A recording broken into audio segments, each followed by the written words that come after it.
From all corners of the globe to your ears, it's the Midnight Movie Cowboys. Sometimes informative, sometimes controversial, but always unpredictable. It's the Midnight Movie Cowboys podcast with your hosts, Hunter, John, and Stu. And now, on with the show.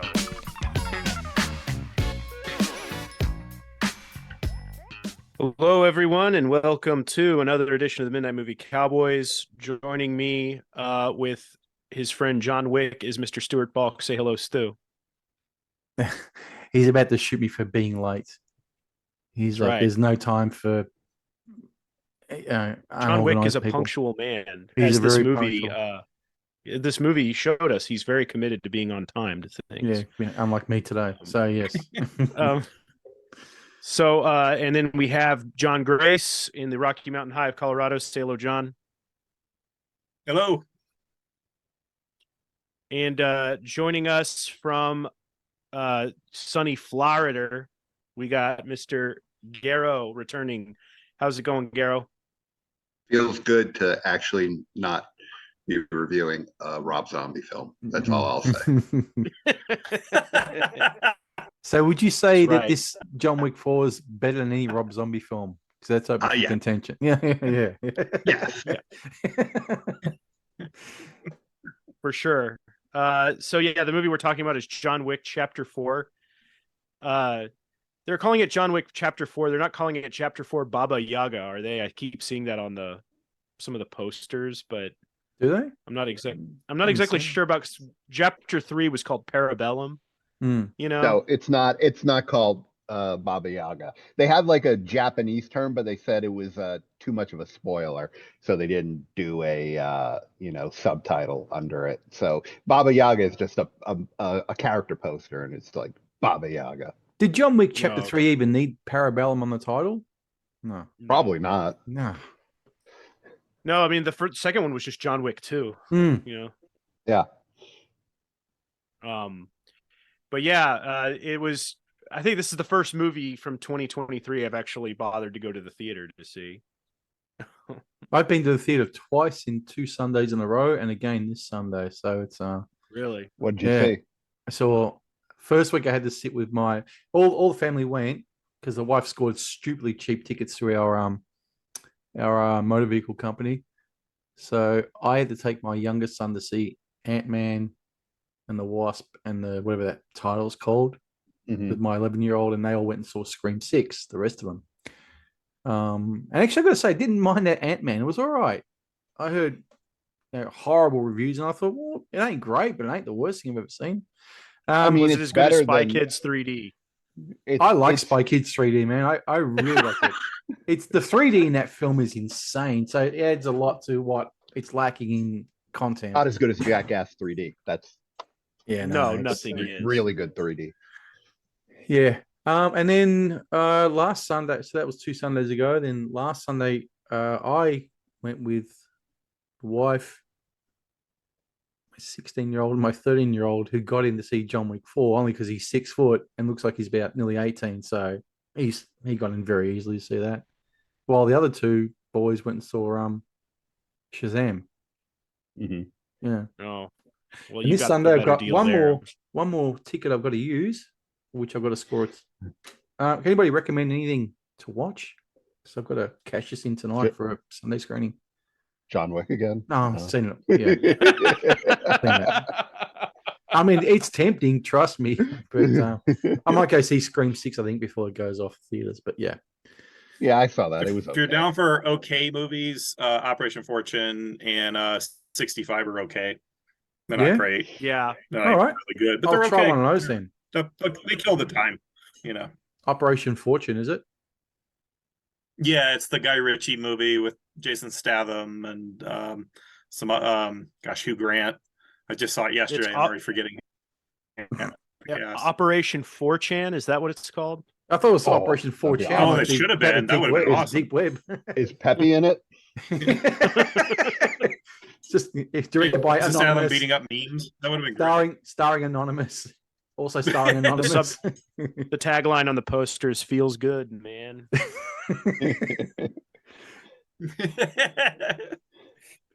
I'm sending you guys the only I'm sending you guys something. Just share it on the screen here. I don't know how to do that. That's for younger people. If you want to share it, you can. I messaged you the only reason to see Shazam. Oh yeah. Yeah, there is a reason to see it if you check your Facebook Messenger. Yes. My goodness. Yeah, that's a damn good reason. Yeah, that's really the only reason. I haven't seen her on any of the promotional stuff, but I haven't really been paying attention because I don't particularly like Zachary Levi and his constant whining in the press, constantly You're not moaning. a big Chuck fan? Moaning about everything. Just there you go. You know. Yep. Well, yeah. That's all these people do is complain. Yeah. All I'm thinking is if they're getting rid of Gal Gadot, there's your Wonder Woman. Yeah. No kidding. No. Yeah. Yeah, Since I don't think they're making another Shazam movie. No? No, Oh, this one's tanked, hasn't bombed. it? Yeah. This one's it's belly flopped at the box office. Did it flop harder than Black Adam? No. It flopped bigger than Black Adam. Dang. Yeah. All right. That's pretty rough. So with the John Wick movies, do all of you guys like all the John Wick movies that came before this one? Garo? I liked the first one.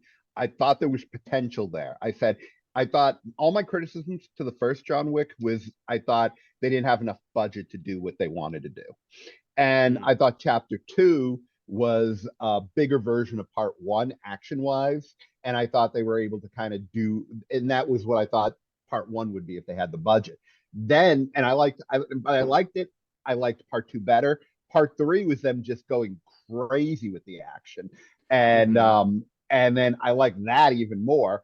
And then 4 was just them being like, fuck it, it's the last one. Let's go fucking crazy. Is it the last one though? We'll get to that discussion later. A huge hit that's in contention. Yeah, and they're already preparing that Continental TV show. Like they're doing a TV show about the Continental. Did you guys stick around? Did you guys stick around after the end credits? Yeah. I just did by chance. I said to my family, I said, look, the other boys don't get out until 15 minutes after us, so we'll just stick around watch the end credits. And the wife's going, there's nothing there to see. I said, there may be, I don't know, just something telling me. I knew nothing about it. I said, something's telling me just stick around, and sure enough, there it was. How it ties into maybe a possible part 5, I don't know, but or spin-off. But Stu, what were your thoughts on the previous movies? Okay, watched the first one when it came out, but I sort of half watched it. I thought, whatever. The dog, it's a stupid premise. It's really a stupid premise. But I rewatched the first 3. Rewatched the first one before I knew I was going to see part 4. Really liked it a lot. Part 2, I like. However, there's a really dead middle section in there where it just goes. I don't like the Italy background at all. It just doesn't do nothing for me. So that was good. It started well. Midsection was dull. Ending was great. And 3 I really liked a lot, even though the wife is not a fan of 3. I thought it was great. So if I had to rank the first 3 films at the time before I saw 4, it would have been 2 at the bottom, 3, and then 1. But then 4 came along and it changed everything. So I'll get to that later. John, what about you? The first one I thought was okay. Second one was a little more fun, bigger action scenes. But I don't really care the world building they do in these movies. Like I find it all very silly and comic booky, and the old Parker, not Richard Stark, Donald Westlake Road with the outfit and the organization and all that stuff. Stuff. The third one, John Wick 3, I thought was a lot of fun. Mainly because most of the action is hand to hand fighting. It's not a ton of shooting, and Yep. it's like I think there's really only like one huge shootout in the thing. Most of it's just hand-to-hand fighting, and it was pretty good. The action in it is what they did is they developed an interesting gallows humor with the fight scenes where it's like there's the axe over in the corner, and while the fight is going on, you're wondering, is he going to pick up the axe? And it looks like the fight's over. Yeah, he picks up the axe and throws it anyway. It's that sort of joke that people who are fight scene aficionados really get into. But I thought 3 was very, very impressive. Yeah.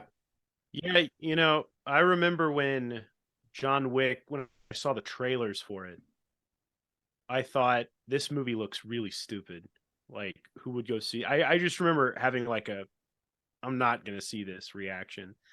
And then Andrew Farmer, of all people, was like, have you seen John Wick yet? And I went, no, wasn't really planning. And he goes, you have to see it. Like, go watch it. He goes, you will love it. And I watched it and I really enjoyed it. And then I saw part 2 in the theater, and I thought that one was about on par. Like you said, it's bigger, Garo. I don't like Common in the film. I'm not a fan of him. But other than that, it was pretty good. I thought part 3 was a blast. I think that's my favorite one of the series. They really upped the ante with the fights, and it's the only Hollywood movie to put the guys from the raid in there and actually use them. J.J. Abrams, I'm looking at you. Strange that. But I'm with you, John, about the world building. I think it's a little bit much, and it's sort of, that's the only thing about these movies where I'm like, they're trying to turn it into a Marvel type thing where they're going to spin off all these characters and stuff. And it doesn't, I'm not sure these movies are going to, I don't think people want a movie that's about Lawrence Fishburne's character, People they don't want a movie with Ian McShane reciting rules. No, it does get really caught up in the ritual of the table and all that stuff, and that stuff's neat. But like the stuff I keep hearing about, they want to do a movie with this character and this character. I really think Keanu is the center of this. As much as I think they're trying to pull it back from him. But I think that they're trying to, get movies, spin-offs and stuff. And, that doesn't particularly excite me or interest me, I got a question. It's very Dungeons and Dragons with this stuff, I think, with this whole, this rule and that rule and the coin and the meaning. And no, this is an old rule we're pulling out. Yeah. It's just right. I got a question, which I pondered as I was watching the end credits. I said, is John Wick now the new James Bond? It blows away James Bond. Exactly. Exactly. Because imagine if this chapter 4 was James Bond, No Time to Die, and the open contract. Could you imagine people's heads exploding at this action? But obviously it wasn't. Well, do you know that John Wick chapter 4 opened up bigger, had a bigger opening weekend than No Time to Die? Oh yeah, I can imagine that for sure. Yeah. Mm-hmm. Yeah. So, I mean, it's like these movies have kind of they've killed the Bourne Identity type movies where you can't do the action like that anymore. People are going to be like, that fucking sucks. Now we've watched a bunch of movies which has long ass takes of Keanu Reeves doing all these moves, and they're just going to be like, fuck that shit. I don't want a bunch of shaky cam and fucking fast editing. I mean, I think it kills it. I think it kills it. I think it kills that cinema. It does. I agree. I've got a confession about this. I knew nothing about the filmmaker, Chad. So you say his last name? Stileski. Chad Stileski. What's he done besides the John Wicks? Just John Wicks. Just the John Wicks. Okay. He's a stunt guy. He was in Nemesis 2, the Albert Pune film. He was well, we talked about it on an episode of the show. I think it was just John and I, but we talked a lot about him in that episode because he's a stunt person. Like, he's been around a while, but now John. I think Brandon Lee's stand-in in The Crow. Oh, was he really? Yeah, that's right. He was his double. To put. Okay. Because he was a teacher at the Dan Inosanto School of Martial Arts in Cali, and had trained Brandon, and I think he had about the same physique, so that they picked him to basically be his movement double when they were doing, Was he allowed to say Jeet Kune Do or just JKD? Yeah, I probably not. Probably no. I don't know if the Jeet Kune Do thing was going on back then. Ridiculous. What do you call it? Rights benching. Patent trolling. Whatever the hell they're doing right now. Yeah. And the second confession I got to make on this show is that I had never seen a Donnie Yen film ever. This is my first one ever. I actually had to look at this guy and I go, because I didn't read the cast and nothing. I just knew Keanu. You haven't seen Blade 2? Oh, he's in that? Yeah, he was in Blade 2. He was Snowman. Yeah. Oh, okay. Well, I tell a lie then. Through mishap. You never saw that one Highlander movie? Which Highlander one? I don't know. The one with the guy from the TV show? 4? I don't know. Yeah. I think he was in Highlander. I think it's Adrian Paul and yeah, I saw it in the movies as well. Okay, so I've seen 3 now. I've probably seen more. I just haven't paid attention. Did you see Star Wars Rogue One? No. Okay. He was in that. Did you see Triple X State of the the third one? You didn't see that? I haven't seen any of them. Okay. Nope. You're not missing just making anything. sure. No. Because I was looking at the guy. Like I said, I read no cast, nothing.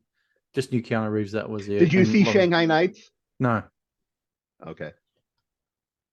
But I was sitting there going, is this guy Donnie Yen or is it somebody else? I didn't know until the end credits came along. And I go, wow, I fucking know this guy now. He is unreal. John and I met him. Did you? Yeah. Yeah, wow. Nice. Back in the 90s. Oh, okay. Mm-hmm. How long has he been around for? Oh, a long time. Long time. He was in Once Upon a Time in China, too, right? Yeah, but he's been around like even like in the 80s. He goes back to the 80s. He was champion in America. Yeah. Yeah. Did he have something to do with the Hui brothers, John, or am I mistaken? No. He was sort of like, I think he was courted by the Shaw brothers in the mid 80s when he was a wushu champ or tournament champ or whatever. He would do an eagle claw form, and like Cynthia Rothrock would win doing those type of forms in tournaments. And he went to China, and then he went to Hong Kong. He was courted by the Shaw brothers, and I think he was in talks with Lau Kar-leung about doing a remake of the One-Armed Boxer where he'd have like interchangeable mechanical arms or something in ancient China, which sounded like a pretty cool idea. But in the end, he signed with the Yun Clan and did Mad Couples and Drunken Tai Chi, I think is the title. It's sort of a Drunken Master redo with Donnie. And then he did In the Line of Duty 4, The Witness, then did Tiger Cage, and did some cop action films for D&B that are actually, it's still his best work, choreography and action wise. Yeah. So and then he kind of had his in and out. Like when Garo and I had interviewed him and met him, he was kind of doing his like his favors for indie producers and stuff. He was and I found out many years later that he was getting burnt out on the at that time because he was just doing like cheap Wang Jing movies that never made money. Movies in the Philippines that nobody heard about. So and then he was in Hollywood and worked on Blade 2 and some other films. He almost gave up, and I guess he got a phone call to come and try and develop a Yip Man movie, and that became the Yip Man series that made him a huge star. Okay. Which I've not seen those either. All right. Let's get into it. John Wick 4. How fucking good this movie? Yeah. So this is John Wick, The Warriors. Actually, it's John Wick for like letterboxed people, I guess, because there's so many movie references in it. Like they do the Lawrence of Arabia cut where he blows the match out and you cut to the desert sunrise. Or there's the Warriors with like the DJ, the lady's mouth, telling all the assassins where John Wick is, and he's got to fight his way to that location, like which I thought was very cool to do that. I thought it it seemed to be paying homage to a video game called Hotline Miami at one point. Have you played No, this, no, no, Garo? no. No, actually, I read an interview where they said it wasn't Hotline Miami. It was another game that was like that. I called Hong Kong Massacre. Oh, interesting. Okay. Yeah. Hong Kong Massacre. Well, that's Yep. that's going on my Steam wish list, I guess. Hong Kong Massacre. I'm looking this up. This sounds awesome. John's been playing some video games. He's been playing like Sifu and stuff. So, Uh-huh. Oh the yeah, Hong Kong Massacre. yeah. My son's been more into that than I have. I haven't turned on the PlayStation. Hang on, himself. this is the same John who Maybe a goes, month. video games is for idiots. If you're playing video games past the age of 18, you're a loser. Right? Well, I gave up on movies. Movies pissed me off. So Yeah. Hong Kong Massacre looks basically like it looks just like Hotline Miami. But and another thing that adds to the Hotline Miami-ness is that like kind of ominous synthwave soundtrack that pulsates through the action scenes. Like Hotline Miami is just dripping with that stuff. Mm-hmm.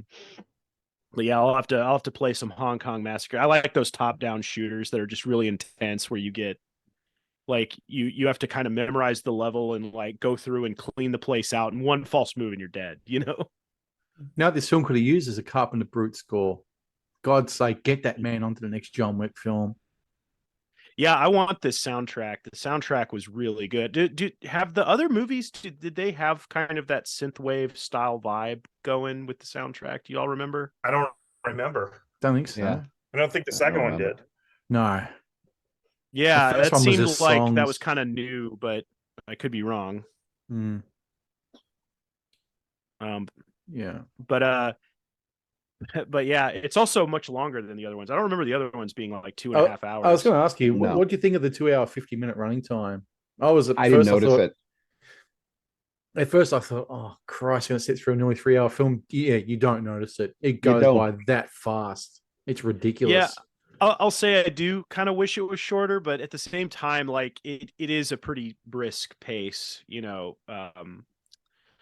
It does use up that time very well. So To keep the action going for nearly 3 hours is ridiculous how they've done it. I've never seen nothing like it. Yeah, I mean, if you look at like just the Japan sequence, I mean, that thing is probably, that whole sequence when the action starts to when it ends is probably, it's got to be close to 30 minutes. It is, yeah. yeah, it's I think very it's low. The 35. action set pieces are, if you took those out and you took out all the stuff in between, you'd still have quite a long film. You know.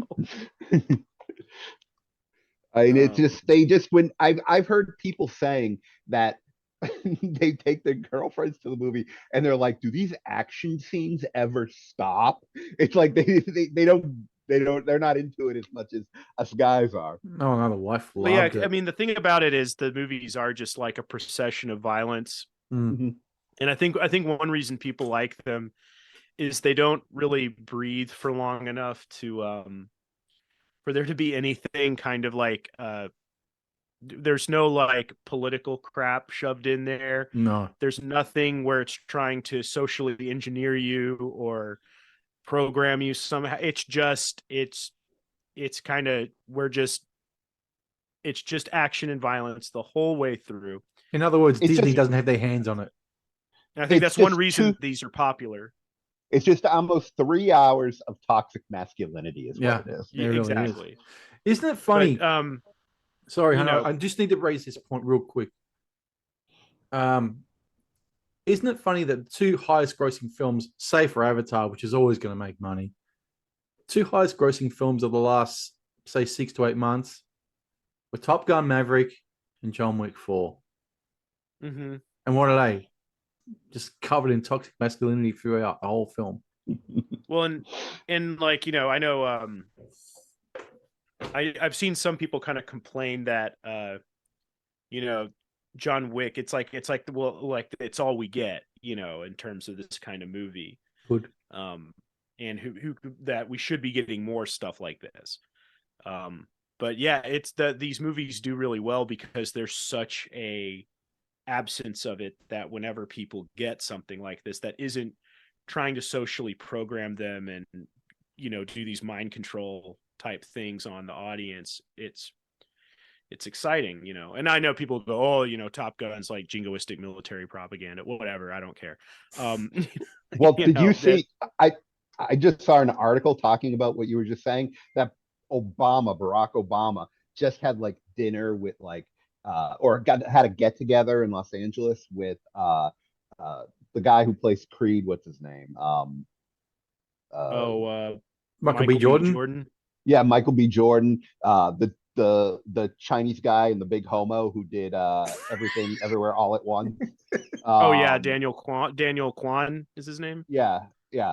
And some other like Hollywood people, and it's like, yep, he's probably just going there to be like, you got to put more trans people in your movies, and make all the kids want to cut their genitalias off. Can you do that?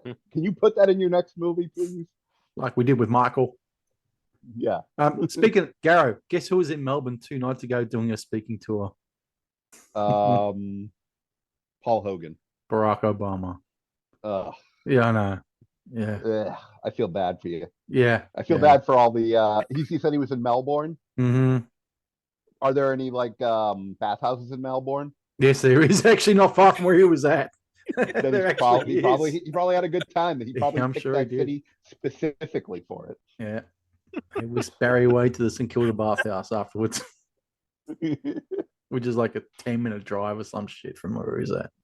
Yeah, they probably went there. And whoever jacked him off or blew him is probably dead now, though. You know. Oh yeah, shot themselves in the back of the head. Yeah. Yeah. Suicided. Yeah. What'd you guys think of Scott Adkins in a fat suit? Yeah, fine.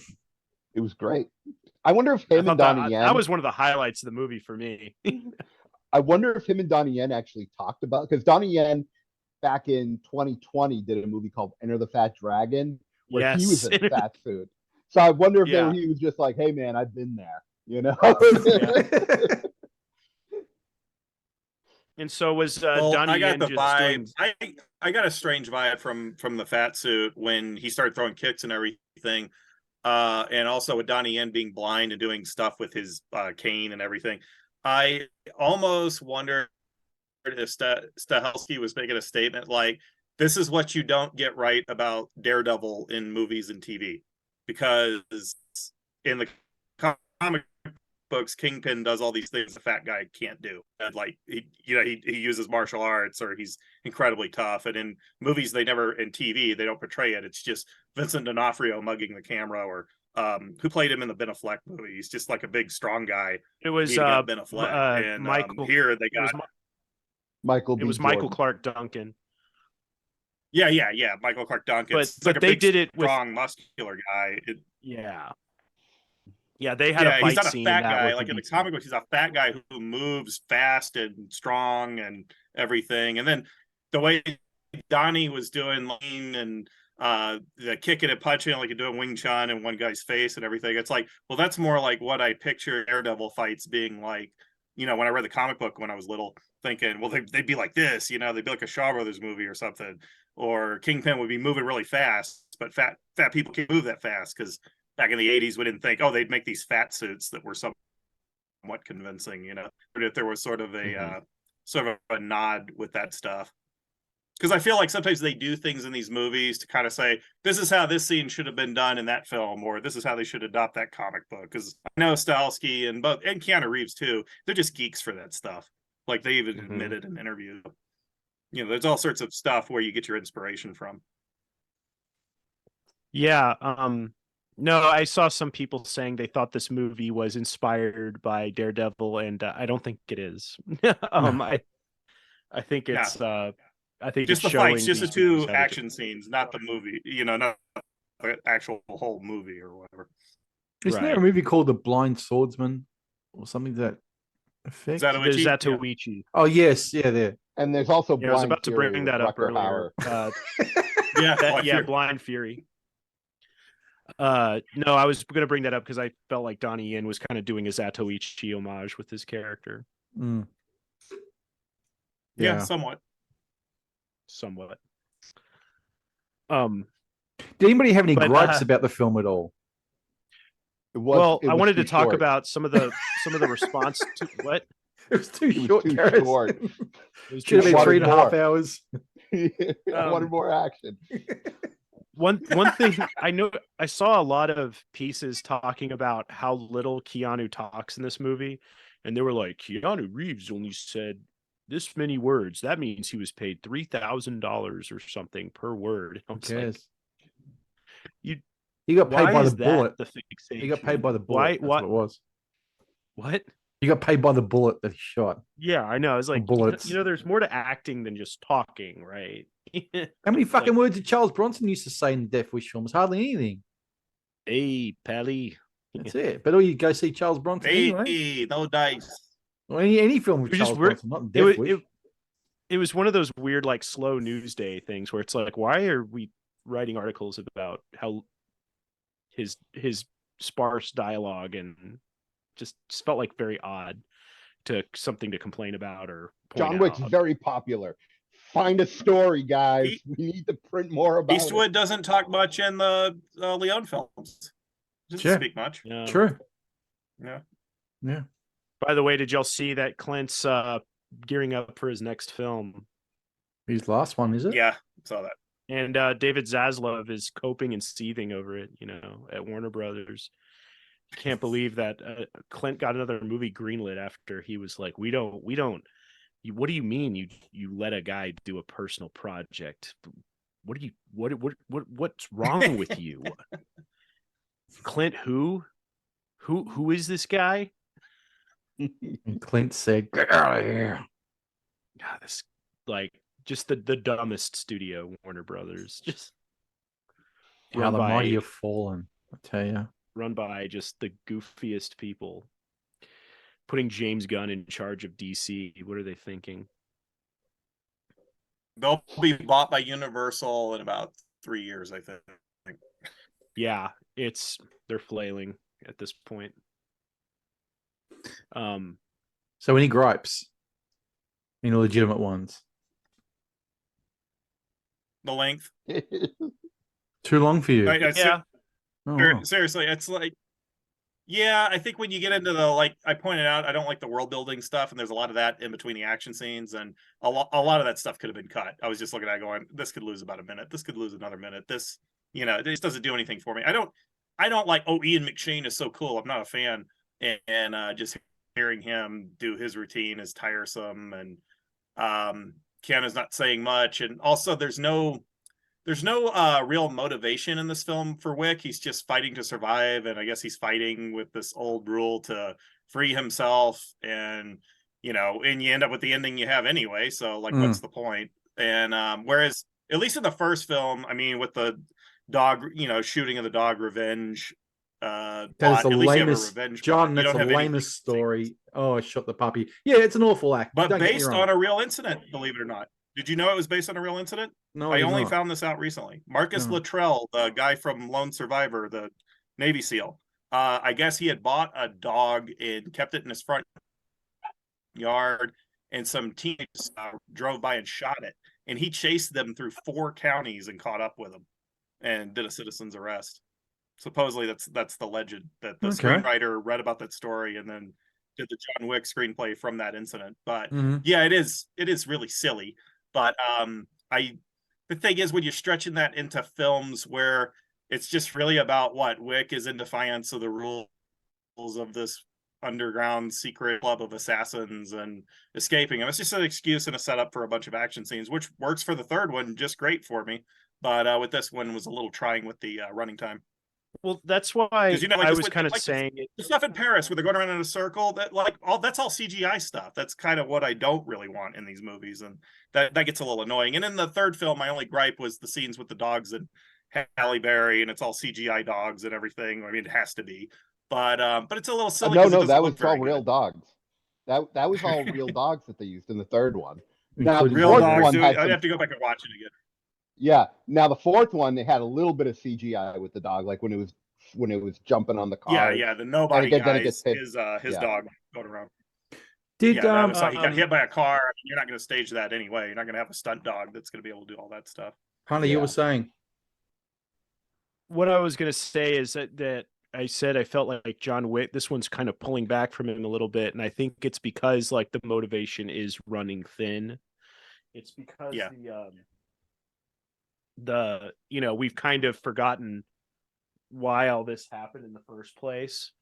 Because it's, 4 movies ago, and he's now at this point, it's just about these rules and regulations. I did feel that like I was kind of losing the why for John Wick watching it this time. Now I'm not complaining. I'm getting a lot of great action scenes. But I'm in agreement with John that there is it's kind of losing that momentum, and that roundabout scene, and I also felt that was a little bit okay. We're getting into Looney Tunes territory. Like John Wick endures like 3 life-ending injuries during that. That was where I was kind of going, okay, but minor complaints overall. I got a cure for that. Suspend disbelief and then just enjoy the action. That's it. It did that. That's Sure, the sure. thing. Did have that really cool shot with him in the car and just driving around them and having a shootout with them, which wasn't CGI, because I've actually seen them training Keanu to do that and all that. So it was that was pretty impressive. Nah. Sure. Did you have any complaints, Garo?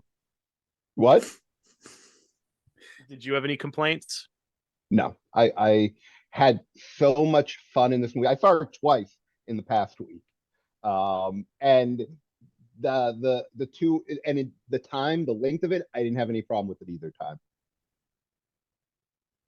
Did you find more in the second viewing that you missed in the first one?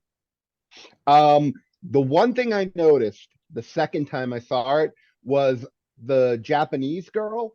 I think she was being doubled for about half of the fight. Okay. Yeah. She just looks good.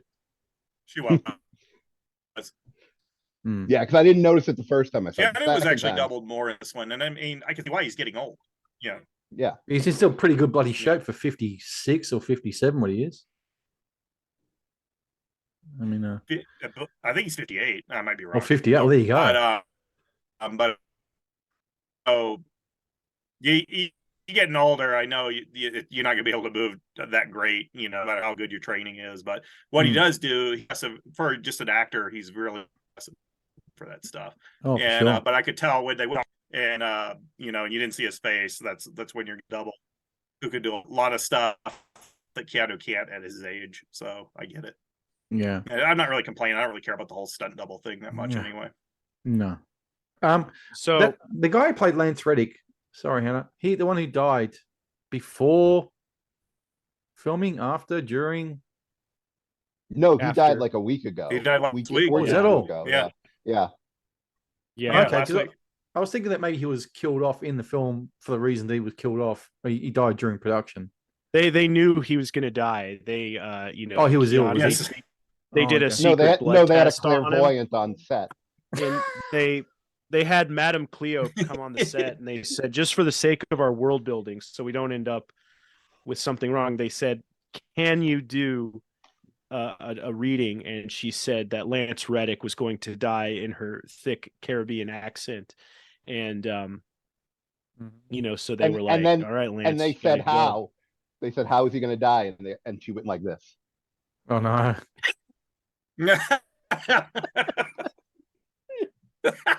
For all the podcast listeners, I gestured getting a shot, just so you know. The one thing Garo's in favor of. Yeah. But no, that was he wasn't very old. He was like 68. I mean, not 68, 60. 60, yeah. But yeah, when I saw him in the movie, I was like, oh, that's sad. And then he got killed, and I was like, well, guess it's the opposite of The Last Jedi, where they didn't back the wrong horse there. You kill off all the actors who except the one who dies in real life. Yeah. But So we're jumping about the timeline here, but we've seen it all and we all know how it finishes. So is there a number 5? And if there is no number 5, my next question is, do we get a video game of this? Is there a video game of this at all? there's already one. I think there's one. I think they were working on another one. Yeah, they got another one they're working on because the other one was like a strategy game, I think. Yeah, you would map out your moves ahead of time. So it probably wasn't the you kind show of your thing you would coins want. and you have the rule book and you show your coins and all that boring Yes, shit. it is the All the Dungeons and stuff that Dragons stops the John movies Wick. dead. It is the Dungeons and Dragons John Wick game. Yeah, But I want it's probably third person. not. It's probably not the kind of thing you want from a John Wick game. You might want something closer to Max Payne meets Sifu. You know, Meets Stranglehold. Like first person shooter or something. Mm. Stranglehold. Yeah, the type of Woo. stuff John Carpenter plays all day instead of working. You know. Let the man play video games in peace. Stop asking him to make a movie. Yeah, done I enough saw for the you, award. I John? don't want to make it more movies. Huh? Hasn't he done enough for you in his lifetime? You want more movies? He quit doing anything for me after about 1988, I think, 89. He gave you That was probably Memoirs his of last good. Invisible Man. What more can he give you? Exactly. He went out on well, actually, no, I forgot about The Ward. I was going to say he went out on a banger, Ghosts of Mars, baby. But That would have been better than The Ward. yeah, The Ward wasn't very good. No. Yeah. These The days, Ward no, was like, okay, maybe you should stay gone. You know, stay home and watch X Hamster and play video games.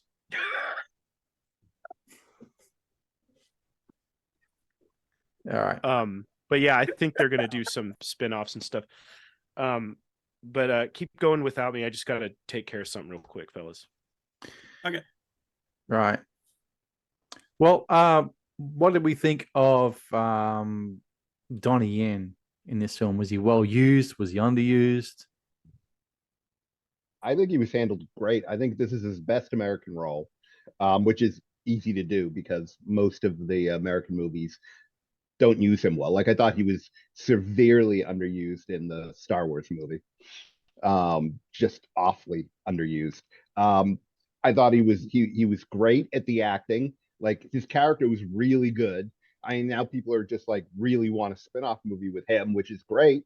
You know, I think by how good he was in this movie, I think it opens him up to getting better roles in America than he had been offered before. Finally. And yeah, so I think they used him really great. I mean, every time they bring in someone into these movies for that reason, for fights and characters, they usually end up looking really great. So it really worked well for Donnie Yen in this one. John? I think he looked better in this than he's looked in any of his mainland Chinese stuff of the last 20 years. Because I'm not like in the Yip Man movies, which have made him kind of famous. He's not the most impressive martial artist in any of those films. That's the funny thing. So I would say he looks the best here. He hasn't looked that good since his Hong Kong movies of maybe the early 90s. Because I don't even think he knows his best. You know, his best way to look on film. I think the Stahelski's stunt group, I forget what they're called. Is it 8811 Garo or something like that?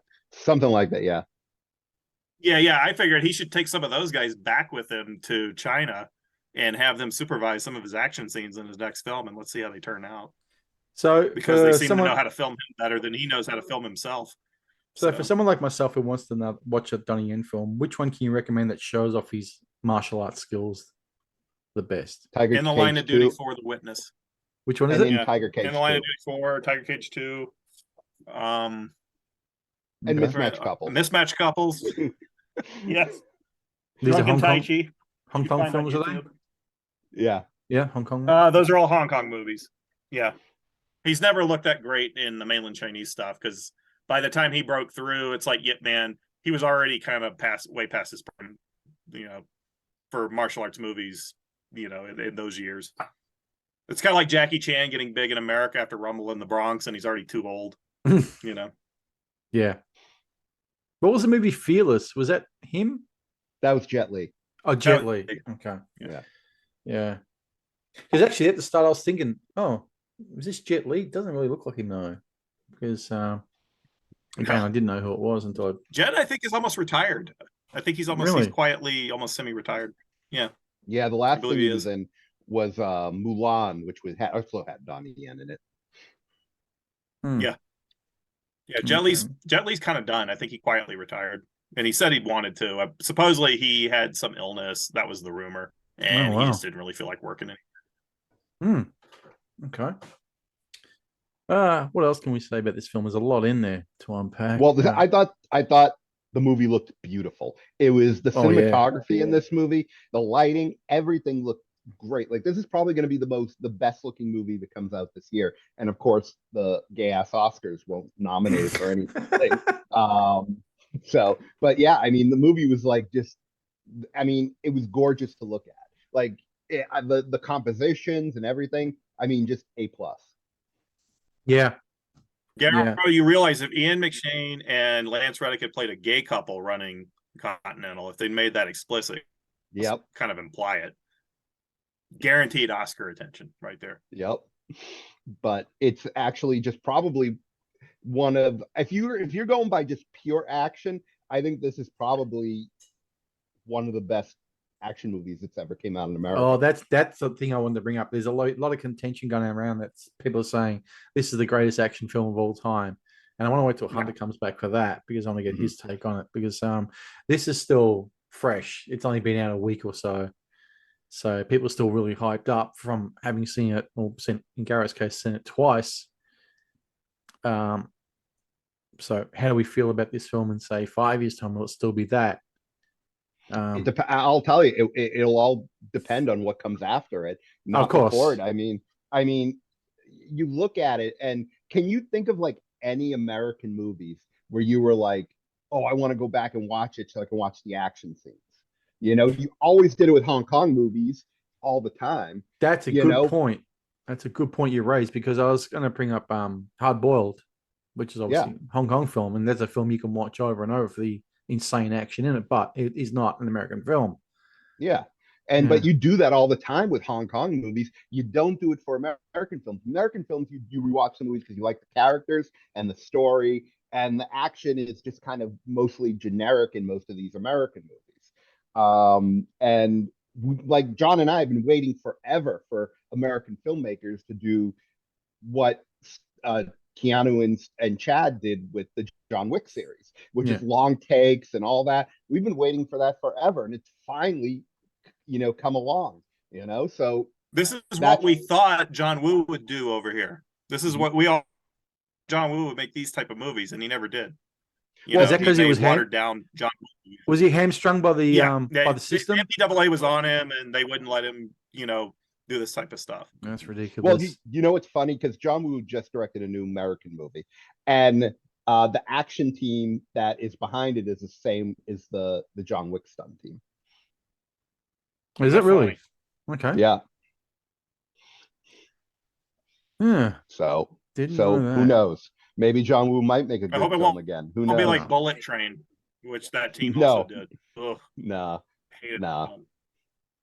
Like the best movie they did outside of the John Wick series is Nobody, which I thought was a really fun action film, and I think it was a fun time killer. Yeah, and I think that has the potential, if Universal treats it right and lets the filmmakers do what they want to do and gives them a bigger budget. I think that could be Universal's John Wick series if they treat it with the same kind of kid gloves that Lionsgate treated John Wick. Yeah, they're probably talking about that right now, I'm sure, after the box office results of John Wick 4. Yep. Do we know what it's grossed so far? I think it's like 150 million worldwide so far. So it's... No, I think it's actually more than that now. And the budget on it? It was 100 million. Okay. And every dollar was up on the screen. One of the few movies. Yeah, that's true. With. Well, like to know what Keanu was paid for this. I think 15 million.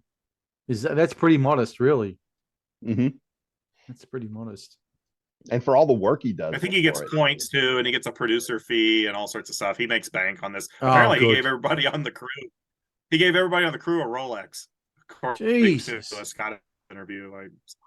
There's a video circulating as well of him actually just packing shit up with the crew at the end of the day, which is unheard of. I heard he's like that. He's a nice guy. Mm. Nobody complains about working with him except Matthew Perry, because I guess they were competing for the same girls at nightclubs in the 80s. Like Matthew Perry's the only guy in Hollywood who hates him. Yeah. And it's at 157 million so far worldwide. Okay. Wow. I would have really thought it'd be a bit more than that, probably about 250, 300, but well, it's only opened, I think, in about a quarter of the worldwide markets. So is that all? Every market, yeah, and every market it's opened up like 50, at least 50% bigger than John Wick 3. Okay. Yeah. So it's and there's another thing about the action scenes too, because it's something that Garo, I'm sure, remembers very well. Is back in the early '90s when we were just going crazy for all this stuff, getting it on videotape or laserdisc. They always said Jackie Chan, if he makes a movie over here, he has to make the fight short because Americans won't watch long action scenes. That was actually the philosophy back then. Well, that's been blown out of the water. No, he can't do these. And in Rush Hour, you'll notice the fights are way too short. He almost does barely nothing. You could have had anybody in that role and almost had the same film.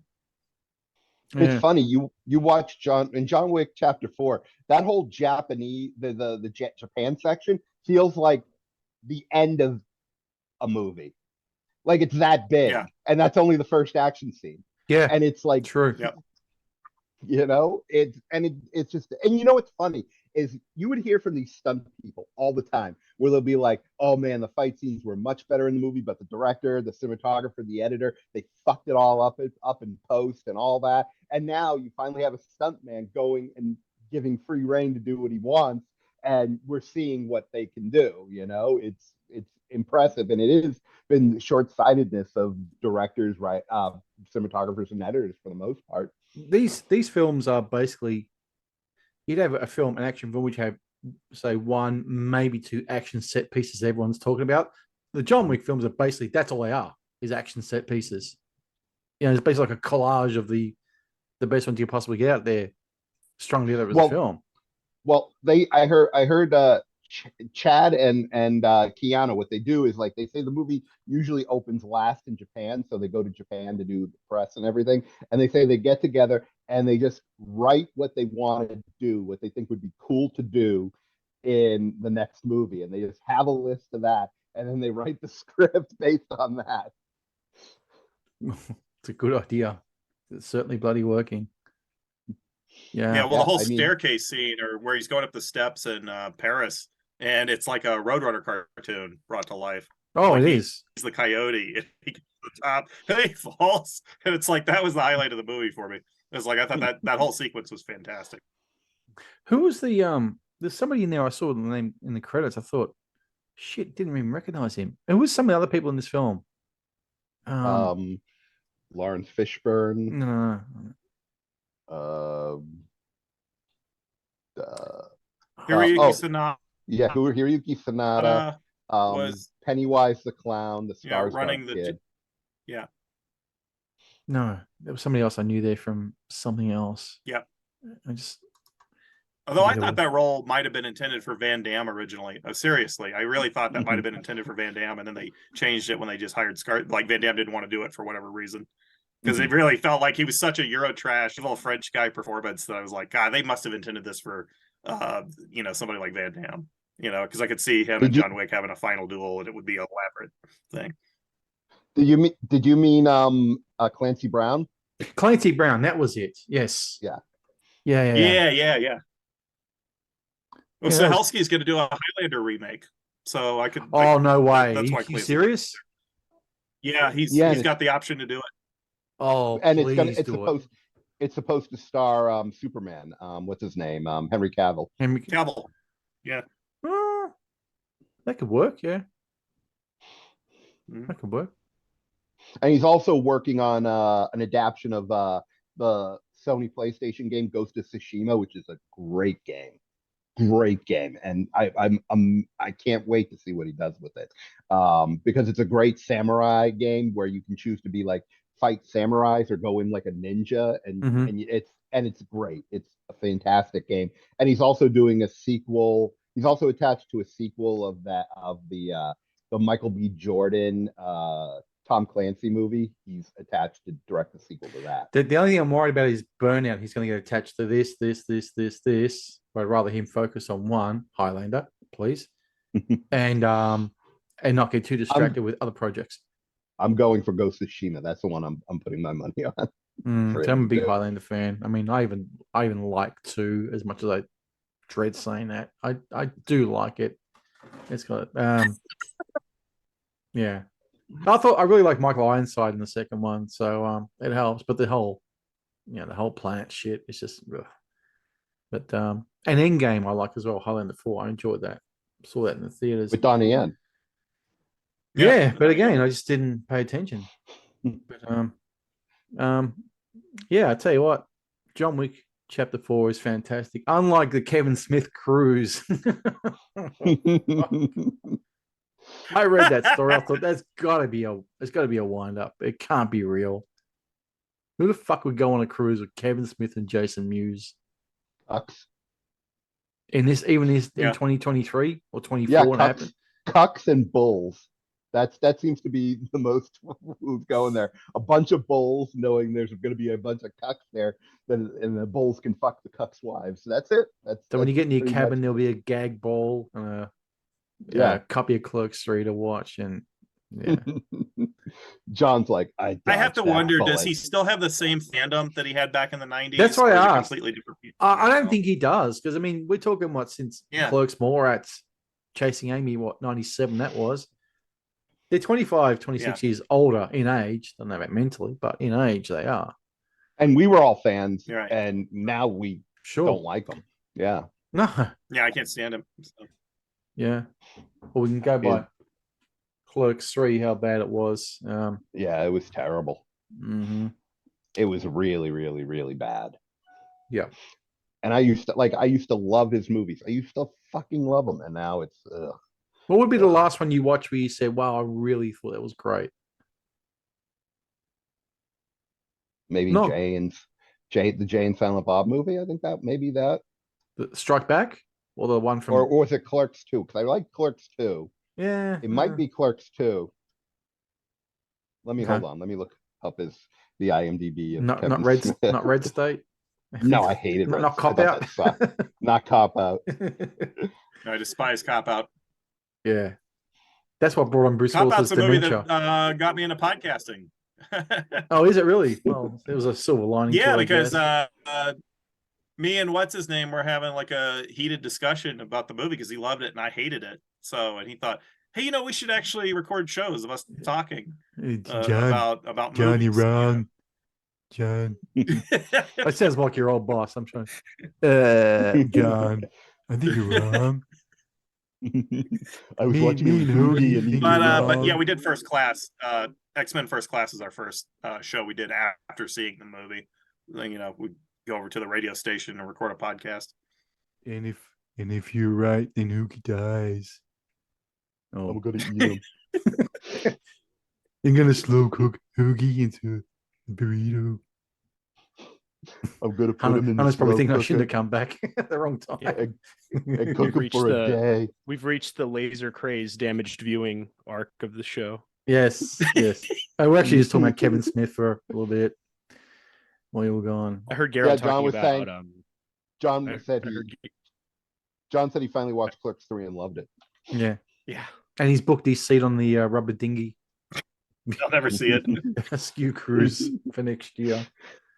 The Gilligan's Island raft. Yeah. John's waiting for Jersey Girl 2. That's when he'll come back. I never saw the first one. Oh, it's got your favorite comedian. And some people think it's his most mature film.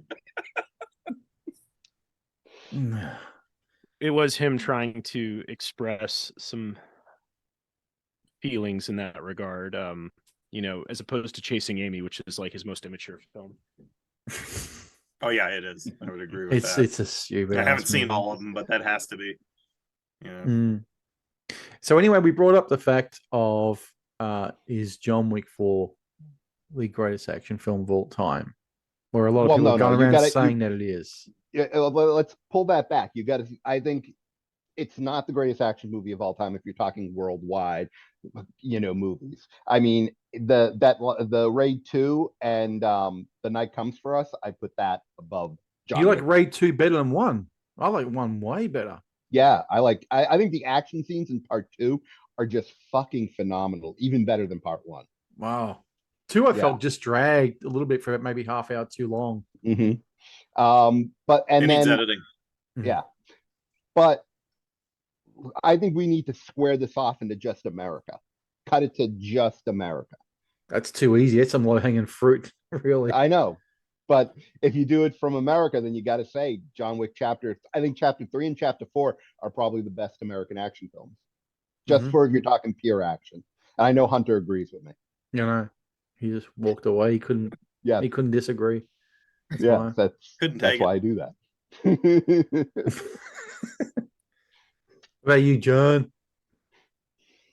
Do I think it's the greatest American action film? I don't know. It's the best one since the third one, and I'd say they're probably the best in this century easily for American action films. There's no competition there. All right. What about best worldwide action film then? Gary said Raid 2 is better than this one. I actually think The Night Comes for Us. I've not seen that. The Night Comes for Us is great. Yeah. Who's that one? It's basically the same team. It's an Indonesian film. Oh. It's the same team that did the Raid and Raid 2. Oh, wow. I've got to check it out. Yeah. It's great. I loved it. Night Comes from. Yeah, it's just a chase. It's just the whole film is just a chase. That's all it is. And it's loaded with some of the craziest stuff I've seen in years. It's really something else. Mm-hmm. Yep. Okay, then. You will actually watch it and go, you'll be like, I can't believe they just did that. And then a minute later, I can't believe they just did that. And then the next minute, you'll be like running out of the room because it's driving you nuts. Yeah. You'll be like a 42nd Street guy in the 70s going, oh shit, I can't believe they did that. Yeah. Another thing I was thinking about this film, because I'm trying to do this spoiler free.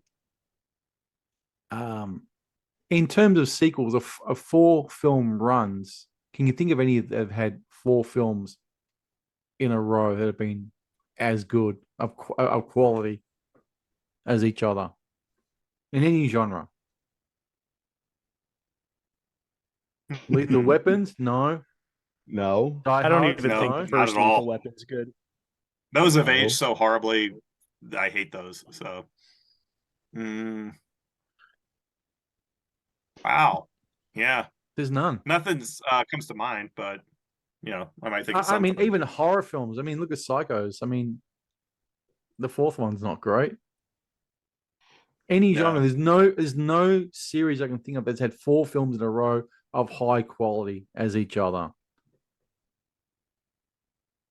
And actually improved in a lot of ways. True. Movie. Yeah. Yeah. And gotten better. That's true. That's right. Yeah. Planet of the Apes. There you go. You obviously haven't seen the second one. Yeah, the second one's not very good. Yeah, the Conquest is really good. Beneath, not so much. Beneath. I'm not a fan of Escape for the Planet of the Apes. So you don't like It's the a little little little monkey at the end? Mama. there's some fun stuff in it, like Yeah. Ricardo Montalban, but Yeah. it's just not great. Yeah. I mean, it's still better than the new ones. Any of the new ones. I mean, at least God, it has yeah. satire. Yeah. The Because Monsieur the new ones have Hugo no satire movies. at all. They're just dead serious and mean. Monsieur Hunter Hugo. can- Monsieur Well, you Hugo, guys- there you go. You Yeah. guys can answer this. I think I found one. What about the Peter Sellers Pink Panther movies? No. No? Okay. No. Shot in the Those dark. improve. Yeah, they do get Those better. get better. And then they end on a bad note with Revenge of the Pink Panther, which isn't great. But I'm saying you only have to go to 4. So you'd go Pink Panther, Yeah. Shot in the Dark. Yeah. Pink Panther's awful, in my opinion. I don't like it at all. It's Pink so Panther, slow. Shot in the Dark. Yeah, it's Inspector fairly Clouseau dull. doesn't count. Mhm. Return of the Pink Panther and Shot in the Dark. Those movies improve each time. I think that series Strikes Again is great. A lot of people think Strikes Again is the best series. I mean, you can even so take it if you go from Kind of goes in a curve. even if you go from if you start with Shot in the Dark, just a 4-film run doesn't have to be from the first one. Just a 4-film run of anything. I still can't think of any. I can't think of the Pink Panthers. I mean, Shot in the Dark's great. What was one after that? Return of the Pink Panther. The one from the mid-70s? Yeah, that was okay. I like that one a lot. Return is after that. The one with Alan Arkin is not canon. We don't talk about that one. Is that by you or just in general? Yeah, it doesn't count. No, it's in general. Like, nobody involved. It was just the same production company, but nobody involved in the Edward Sellers ones had anything to do with it. I mean, even take Star Wars. Although the Edward Seller ones did grab the screenwriter. They used the screenwriter for the next ones, which I thought was odd. It's like, how often does that happen? Yeah, that's true. So you take, for instance, Star Wars, you got episode 4. 5 was obviously the best one. I think we all agree on that. It's one of the best ones. 6, Return of the Jedi it's okay. Then you go back to episode 1. Phantom Menace. You could say Star Trek, I guess. The original Star Trek movies. Would you say that? Like, but everybody loves the second one, or they love the fourth one. But I think the second one is aged better for most of the fans. And then don't people don't like the third one, since the third one considered? I think it's just kind of there. It's just one, there. Literally. That thing about the Star Trek films, the odd numbers being the lesser, is true. If you really look at them, one is fine. Three I like. 5 is what's 7? Generations? That's the one I really liked a lot. That one's controversial. Some people don't like it. Yeah, it is, because you got the 2 crews, but I like Generations quite a bit. But well, actually, I think I found another one. You can't say the Rob Zombie one because it's only 3. No. I'm thinking, how many Mission Impossibles have they been since Ghost Protocol? Has it only been 3? 3 of those? There's Ghost Protocol, Rogue Nation, and Fallout, and then we're getting those other 2. Okay, so we have to wait to see how those turn out. So they might actually go one more than John Wick. But are they as good as the John Wick films though? No. Yeah. No. But they are good. But they're a good series. Okay. Yeah. A good run. All right. Solid movies. Yeah. All right. Well, anything else we can give without spoiling this film for people who haven't seen it? I want to say that I think Chad and Keanu are the new Bert and Hal Needham. I just want to say that. There you go. I'm saying that right now. Yeah. All right. How about we rate the John Wick films from least to favorite? Hunter. Well, I'll go first because I was gone for a little bit. My favorite is John Wick 3. John Wick 4. Then I'm gonna tentatively say 2, then 1. But I need to go back and watch 1 and 2 again because, I haven't seen them since they were out. So. Oh, you didn't do a catch up of all 3 before part 4? Well, I remembered what happened well enough. Okay. I've never started a John Wick movie and felt lost. So I didn't really feel the need to binge watch them beforehand, but I'm going to go back and watch them again. And so that could change, but I put 1 at the bottom just because the action has just gotten better. But I think 3 is my favorite. I really like that one. Garo? I remember feeling total bliss the whole time, 4 and 3 are very close for me. Very close. But I'm giving it to 4. Then 3, then 2, then 1. Okay. John. Keep in mind, I've only seen them. All of them I've only seen once in the theater. That's it. But I'm going by that criteria and remembering my how much I enjoyed the different ones. I would say 3, 4, 2, 1. All right. I'm going to go at the top 4. I'm going to go 3, and then 1, and then 2 at the bottom. Again, only for that midsection of part 2 where it just dragged. Okay, now I want everyone to name their favorite fight scene from any of the films. Fuck. There's so many of them. I really like the big finale in John Wick 3. That's what I think of when I think of that. The fight with the dudes from the raid, and then him versus Mark Dacascos. Mm-hmm. Like it just kept ratcheting up. It's just insane. It's just fucking crazy. And it was funny. Like I liked the dudes from the raid going like, "It's a pleasure, Mr. Wick." Like, you know, those kind of little like respect moments in the middle of the fight. We didn't really get any of that in part 4, but that's fine. You don't need to belabor the bit. But yeah, that sequence is a big standout. I did a moment that brought the house down in John Wick 4 is the falling down the stairs. Just as far as a stunt goes, that was cool. I thought that was really cool. Mm-hmm. But yeah, those are the standouts for me. Yeah, I'm with Hunter. That the end one in 3 was insane. Not to discredit anything in part 4 at all, but yeah. I really liked the Japanese Continental shootout. That was really cool.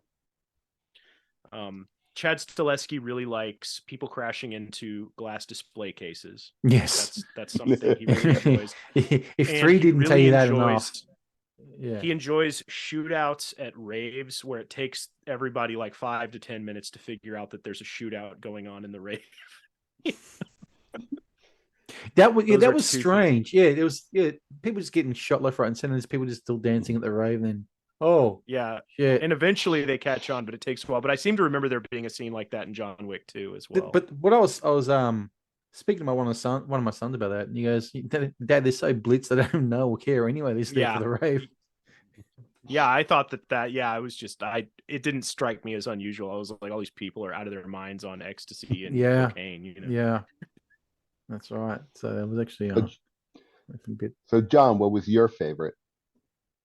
I would say the fight with the raid guys in part 3 where they're complimenting them is hilarious and exciting at the same time. And then the subsequent fight with Dacascos is great. Like that's part 3 kind of rules the roost for that type of action that I dig. And probably second would be the stair sequence in part 4. It's pretty amazing. Like I was just giggling like an idiot the whole time. Well, yeah, that was a big exciting sequence. Well, my favorite is also in part 3, but not the one you guys are saying. I absolutely love the scene where he's in like this weapon museum, and then they just start smashing the windows, and there's knives everywhere. Yes. And it just keeps going, and it gets more outlandish and more violent and more over the top. And it is just every time I watch it, it gives me an action boner. I fucking love it. That's a deep cut. That's a really good sequence. The moment you said that, it just all came flooding back, and I was like, yeah, that scene was killer. Yeah, because I showed that scene to my girlfriend because she's like, "Oh, do you like your John Wick movie?" And I'm like, "I fucking loved it." I go, "Let me just show you something." And I show it to her, and she's like, "Jesus Christ, that's fucking insane!" And I'm like, "Yeah, you should watch all the movies. They're insane movies. Great." Part 1 just seemed like it was a one shoot. It was just a one-off, and we'll see how we go. But once they got the 2, they knew they were going to start making an arc out of this. Hence why we got the part 2, and it becomes basically an open contract on John Wick. Then you know you got more films to make from it. Yeah, I look at 1 as the offshoot, and 2, 3, and 4 is the trilogy. Like, you know, it's like, because Yeah. I don't think, because remember, the first John Wick was about ready to go to straight to home video. It wasn't supposed to come Oh. out in theaters. And then they test screened it and they're like, hey, it's testing pretty good. So they decided to take a chance on it. And it did decently. The first one did decently. Nothing great, but it did decently. But it really blew up when it hit streaming and home video. And so they're like, that was one where word of mouth really Yeah. spread on it. Because again, like somebody came to me and converted me to John Wick, you know. Yeah, normies really like it. It's not necessarily a movie geek thing. Like normie viewers love these movies. Yeah. Particularly if they buy guns. Yeah. Well, it's hard to blame them. I mean, you know, they're just chock full of entertainment, start to finish, and it's that kind of it's, you know, that Asian style influenced action that we like. That's makes it exciting to watch. It's not the kind of Hollywood, like, you know, put the scene together with flashy editing, you know. Mm-hmm. Yeah, it doesn't apologize either. No. Doesn't apologize for enjoying firepower, you know, and guns and showing off knives and what doesn't they apologize for being and, masculine either. Nope. Yeah, it just doesn't. And you know, like even like the Mission Impossible movies are kind of guilty of this. Is the newer ones, like the last two, they never like they never like subvert or neuter or castrate the male hero, you know. He's never the main John Wick is allowed to kick lots of butt and not apologize for it, whereas like a lot of times, like, you have to have kind of a girl sort of you know, save the day or throw the switch, or something has to happen to neuter the male in some way, even if it's in a subtle way. Like the Mission Impossible movies are not very like overt about it. The way something like, I don't know, I'm struggling to think of an example right now. You know, like, okay, like the video game The Last of Us Part 2, like that's probably the most insane example of, like, we're going to take a dump on our male lead and we're going to punish the viewers. The trailer for Dungeons and Dragons, the new movie. Oh, it's just Michelle Rodriguez kicking everybody's ass. And Chris Pine is standing there. That played before. Yeah, I watched this. And they were talking about how that was deliberate. And these movies don't, and I think that's another reason they're popular, is you're not getting all that kind of like, well, you know, we can't have a male, you know, a normal male lead just be the hero. Like, we have to sort of subvert him or cuck him in some way. April O'Neil in the new Teenage Mutant Ninja Turtles. Oh my God, she looks like a BuzzFeed writer. Dude, yeah, and I love how all these people suddenly became scholars on Teenage Mutant Ninja Turtles when that dropped. Well, actually, she was based on Kevin Eastman's girlfriend, who, okay, she looks nothing like that. Okay, she just looks like a fat homeless person. Like, you know, like, it's not. I'm sorry, you know, that's, at the end of the day, she's, you know, entirely unappealing, you know, like, and intentionally unappealing. Yeah. Like, and they do it on purpose so people complain on the internet and they can go, oh, see how toxic this fan base is. And it works every time. You know, the female Ghostbusters was a huge hit, runaway success. As we all know, the Cowboy Bebop Netflix live action series was a massive hit. Second season coming very soon. You know, if you attack the fan base, Charlie's Angels, the reboot. I mean, I think that sequel's coming out any day now.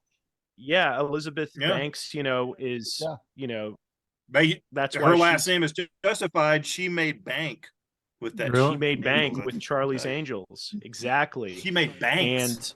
And you know, meanwhile, like the man the internet hates the most is Chris Pratt. And that guy is legitimately, relentlessly, like, crapped on the internet. And they're like, Chris Pratt, you know, a lot of the fans don't think you're good enough to play Mario and blah, blah, blah. And he's like, well, we're just going to do our best job. And, you know, we hope they like the movie. Who the fuck does he think he I know. Jesus Christ. Why aren't you saying that all Mario fans are racists and bigots? And The fuck with his you know, church attendance and stuff, and Marion Schwarzenegger's daughter. What an asshole! Horrible person. oh he's man, he's like a married into Nepo baby. Jesus Christ. yeah, exactly. He's a Kennedy now. He's a Kennedy. Look That's at my why they son, want he to played kill him. That's why they want Mario. to kill him. They want to kill him. Worst because one he's since Kennedy. Ted. Yeah. Worst one since Ted. Yep. But no, it's just I just love that they're trying to bait him to go after the fan base. He just didn't. No, Nope. like not people biting. say horrible stuff about him on the internet all the time. He's like, it's fine. I'm Chris Pratt. It's okay. I'm pretty Praise the happy. Lord. I'm a pretty happy guy. And, I'm not going to do this performative victimhood thing that everybody else seems to be doing. Because he knows that internet isn't the real world. No, Unlike most of the not. other idiots. No. You don't need to start Like everything with these a idiots that hashtag share before the it. drag queens don't kill children type memes that are going around. Good Lord. That's how I know I got Yeah. idiots on my Facebook page. Oh boy. That's why Yeah, I you keep who's on listening it. right now, I'm talking about you. There we go.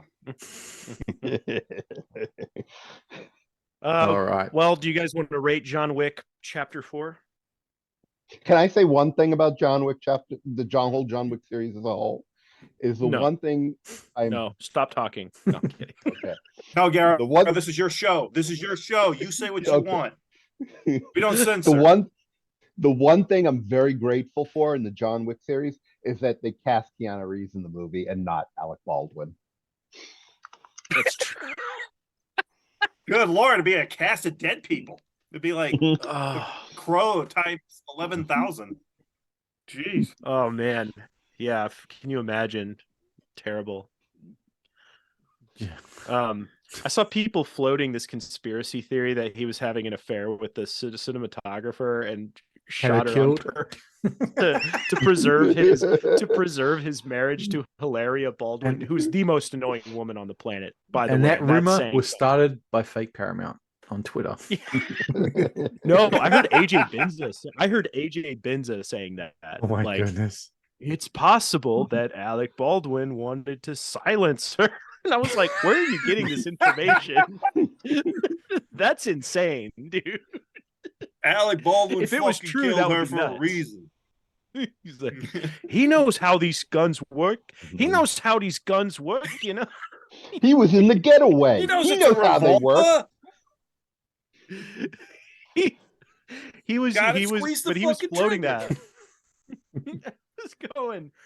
I don't know, man. When I was That doing seems like a mysteries pretty- and scandals, we had gun training.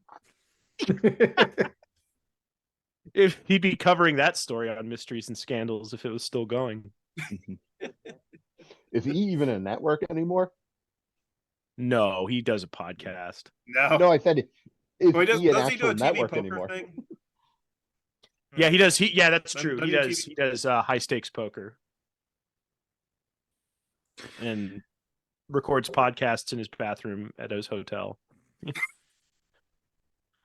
All right. You can hear his sister like yelling outside with her family. Yeah. His sister's cooking Yeah. dinner, and it's like, man, I would never do a podcast this way if I, No, I'm and doing like, my own. what was it? I love it when he'll be in the middle of talking and you'll just hear his dog bark, and then it cuts off immediately. And he's like, "Okay, I'm back. Sorry." But Tootsie went nuts. I honestly, that reminds me of probably the funniest episode you guys did, which was with Johnny Ray Gasta, when he was like at like a cafe because he needed internet, and all you heard is stuff He has a in the Korean cafe stealing internet. At least he's Johnny not stealing Ray all, Gaska, who's probably doing hard time right now for his crimes. at least he's not stealing old ladies off the street. Better to steal Yeah. internet than the old ladies. Oh man. Yeah. We know how to We'll have attract him them on live this from fucking Club show. Fed in a year. Yeah, the Prince of Piracy is he's a fallen prince right now. His crown has been taken by the state. Flew too close to the sun. We've had a lot of like criminals on this show, which is kind of disturb people who turned out to Heroin addicted peeping toms. yeah. Piracy king who kidnaps All an old that. woman. Yeah. Yeah. Guys who get in brawls with street people. Yeah. He'll get into 2 brawls in one night. Yeah, that's right. Yeah, Who that was was that? Who was that? Well, you can't say. James Walking down LaFond. Colfax with him, man. Oh, dude, really? we were Did he? safe. I didn't know that. Well, yeah, I wouldn't say he's just one of these guys that people start stuff with. I don't know what it is. And we were also a guy he's very intimidating looking, so I could see a gang trying to pick a fight with him. and not to mention like we had a in guy Mercy. who was one of the godfathers of death metal in Florida as well. Oh, that's right. Yeah, that's true. One of the guys who invented the entire genre. We didn't even know about it until later. No, afterwards. No, I went and saw Death to All, which was Gene Hoglan and Stephen DiGiorgio, a bunch of ex-Death people. Mm. And I was telling people that I was like, I had Matt Olivo on my podcast and I didn't know who he was. And they were like, whoa, like everybody, let's talk later. That's awesome. What are we talking about? Matt Olivo was like, oh yeah, I was in Death. I was like, what? Yeah. But, I thought it was John Hand as a pseudonym, under a pseudonym from the first Death album, but it wasn't him, it was somebody else. No, he wasn't on the first Death record. He said they never cut a record, that lineup. They just played live. There's pictures of them together. I've seen pictures of Chuck with him and Scott Carlson and people like that. Anyway, let's rate John Wick Chapter 4. Garo, guest goes first. What do you give it? Sorry, guys. I have to go for a big 10-0. I'm sorry. Wow. I have to go for it. Wow. 100. 10. Oh, you said 10 10-0, so 100. Yeah. Yes, 10. That's right. 100. 10 yeah. zeros. That's I'm giving it 100, dude. I'm Out of going 10. 90 above the thing. That's how good it is. I have to give it a 10. I mean, and I'd give the part 3 a 10 too. I think both of them are 10s. Mm-hmm. Is there any John Wick film under an 8? I think the first one's like a 7. Okay. I give the first 2 like a 7, but I need to watch them again, Yeah. It's been a while. So it's been too long. I just got to go back. Something else. This has put me in the mood to go and binge watch them and kind of see how the series has evolved again. But John, what would you give it? I give it an 8, and I just had some issues with the story, and I didn't care much for the 3. But that's not a diss. I mean, I'd still recommend if you like action and stunt work and tough guys doing tough shit, go see it. Absolutely. Yeah, I'm with you. I give it an 8 as well. I agree with all of your kind of nitpicks, but it's still a great movie. Stu, what about you? Yeah. Going with Garo, 10. 10. Wow. Fucking oath. 10 gang rise up. Yep. 10 all the way. 10s versus the 8s. Yeah. And I'm almost tempted to see it again in theaters. I really am tempted. If I can't find nothing at the theater tonight for the Sunday screening, I'll go with John Wick 4 again. Yeah, the one thing in America, we have these theaters, the Dolby theaters, and I fucking love them. It always looks great. There's subwoofers under the seats and everything. It's fucking awesome. What? Yeah. So you go. Yeah, so they were giving up those screens to Dungeons and Dragons this week. So I'm like, gotta see it. If I want to see it again, I want to see it in Dolby. So yeah, my screening was fucking loud. It was loud, seriously loud, which is fine. I'm not complaining, but yeah. And check out Ant-Man and the Wasp, whatever it's called, the latest one. No, it's all right. It's all right. I didn't care for it. Hate. Oh, you saw it? Edit point. Cut this part out. Cut that out right now. Cut that. Mark this. Cut his mic off. Turn his mic off. Turn it off. Cut the mic. Cut the mic. Hey, I didn't Black care. him out. Black him out. I had fun with dubbing Crocodile Dundee over Ant-Man and the Wasp. Yeah, I just have a hard no Marvel policy at this point. Like I just do not want to contribute to them at all. I tried watching Doctor Strange Multiverse of Madness on Disney Plus, and I made it like 10 minutes before I turned it off. I was just like, I hate these characters. I hate the way they talk. Half of what's going on I don't know, because I don't watch like, this series and that series and this series. So, but it was cool to see Michelle Pfeiffer in a film. I haven't seen her for years. It's something. I just watched her in The Age of Innocence, the Scorsese joint. Oh yeah. Yep. And Michael Douglas with his earpiece, being fed his lines through the earpiece. I loved it in Age of Innocence when they do the needle drop of Rolling Stones. It's just amazing. Yeah. Yeah, I just thought it was incredible. Like when Gimme Shelter starts playing and Michelle Pfeiffer walks into the room and Daniel Day-Lewis turns had and... access to it, right? Yeah. It's on every damn Scorsese film. This Gimme Shelter. And there's the scene in Kundun where the Dalai Lama looks up and Mao's walking towards him and Gimme Shelter plays. That's it. Yep. What about when they play the Ronettes? When it gets serious, when he reaches the Eightfold Path, they play the Ronettes right away. I was like, wow, that's risky. Yeah. Yeah, I tell you, Marty's the king. Yeah. When they play Derek and the Dominoes. Yeah, when the Layla piano hits. Yeah, Layla. Oh man, when I loved it when he used Layla when in Silence, when finally you see Liam Neeson, where you're waiting for him the whole movie, and he just comes walking in to the Japanese dojo. Oh man, it's awesome. Powerful stuff.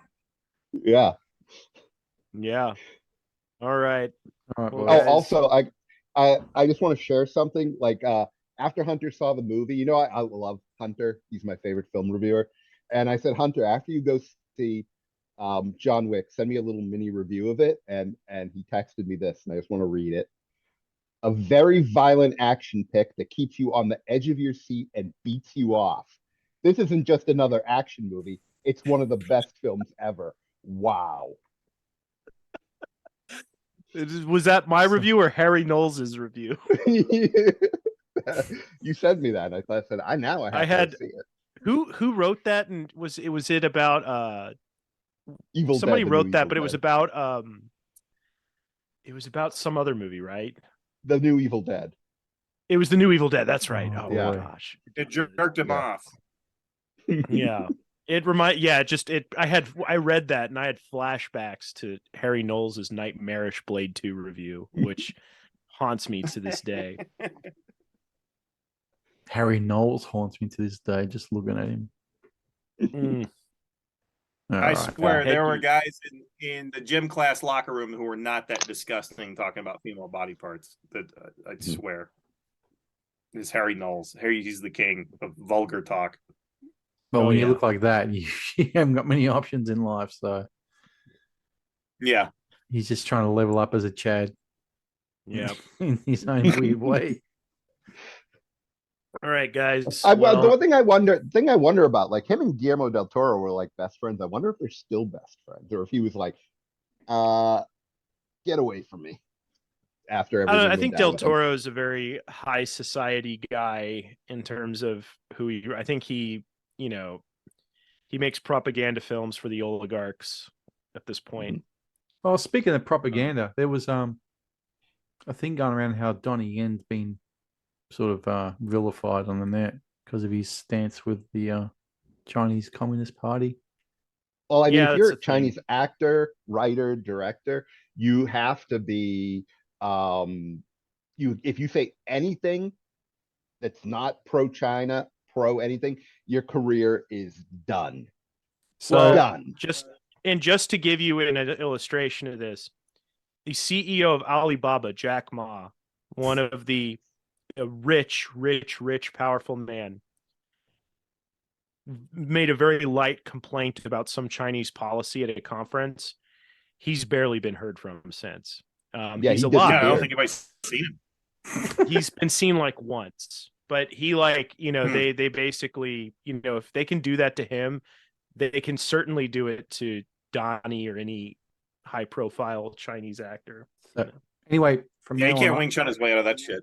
I propose that from now on, when we refer to Donnie Yen in future episodes, we call him Commie Yen. All right? That's what I want. How about this? How about we call him Boston Donnie? Boston Donnie. Yeah, Boston Yeah, Donnie. he is from I know. Boston. Donnie Yeah, I Yenberg. know. I mean, unfortunately, Donnie Wahlberg would be pissed off because that was his nickname. But fuck him. I say Donnie Yen's Boston Donnie. You'll take Donnie Yen over Donnie Wahlberg any day? Yeah, Yeah. of course. I mean, everyone's favorite Wahlberg is Marky. Everyone knows that. That's right. Actually, everybody's favorite Wahlberg is the brother who cooks. What's his name? Oh yeah, Wahlburgers. Yeah, Paul. Yeah, Paul Wahlberg. Yeah, yeah.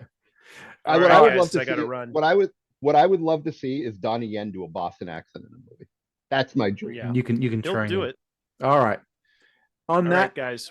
we will say On that note, we'll say adios. Yep. Peace out. later. Bye. And now, it's time for Rue Britannia with your foreign correspondent, the Nez.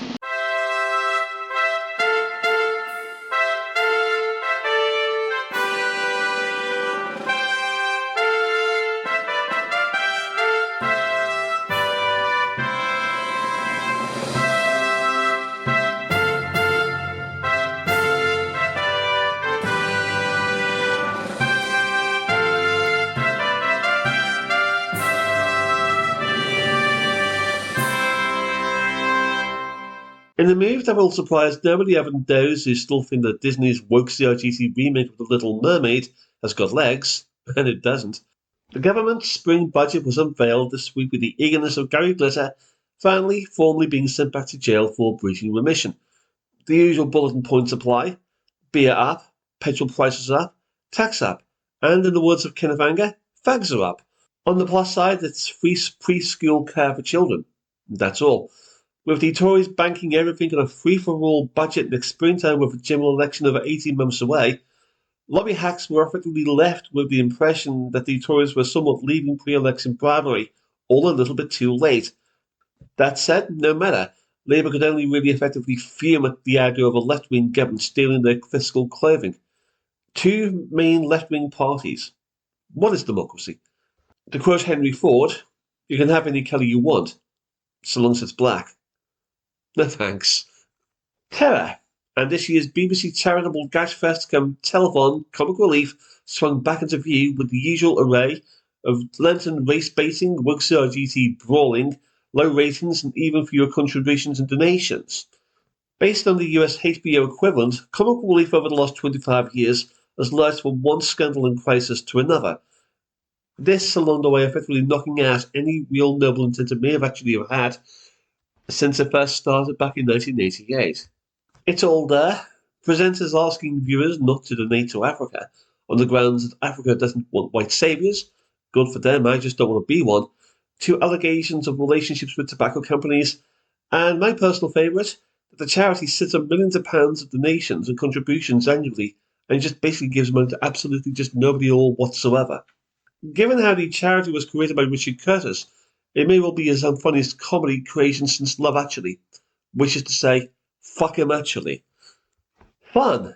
And the Tory government this week took the decision to ban ministers and civil servants from using the Chinese social media app TikTok, after it emerged that the Li Ho folks were using the app as a surveillance device.